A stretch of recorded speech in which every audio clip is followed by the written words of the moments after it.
Hey guys, my name is Taylor Gentry. I just finished 2 years in New York working at RBC Capital Markets Investment Banking Division.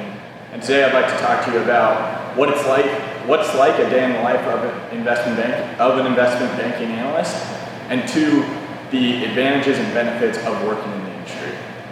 To start, we'll dive into what my daily life was like. So I lived on Wall Street. I was a 15-minute walk from work, and I moved there because I knew I was going to be working really long hours, so I needed to be very close proximity to the office. I'd wake up between 8 and 8:30 and walk to the office. It took me about 27 minutes between the time my head left the pillow till I was at my desk. I was with a shower and everything, and I cut that time down as much as I possibly could because that meant more time for me to sleep. So you get in around 9 a.m. and you start going through your email. In investment banking, you get tons of email. You have a BlackBerry, they chain you to the office with that thing, and so you're always on email. That is your primary form of communication. It's how you get your assignments assigned you and how you send your assignments out. So you're always on your email. I answer a couple emails that have come in overnight and then get to work on what I need to do that day.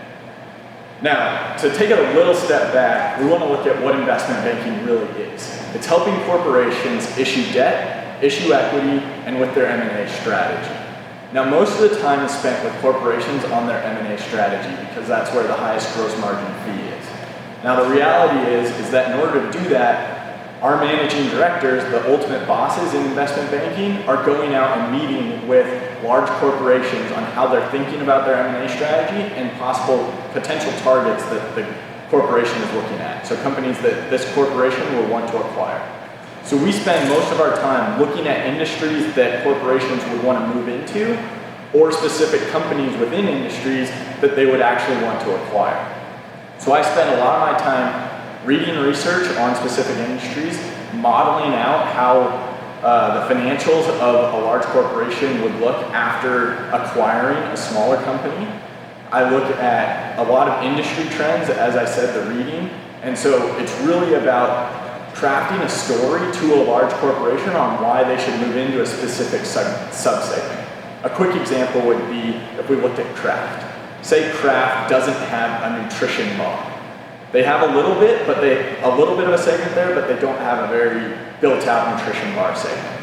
What we might do is look at, okay, the nutrition bar segment is growing like this. Here are a bunch of different companies in that space that you could go and acquire, and here's ultimately what it would do to your P&L.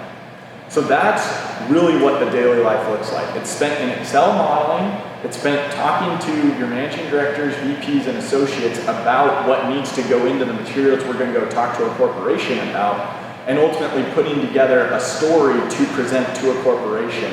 And that's spending a lot of time in PowerPoint and crafting a story about why they should move into a segment and what target they should go after in that segment. Now here's the reality. I'm in at 9 a.m., I leave at between midnight and 2 a.m. the next day.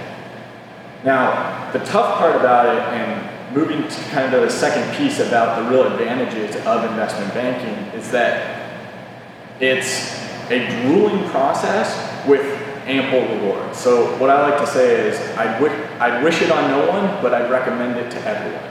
And the reality is, I worked an average of an 85-hour work week my first year.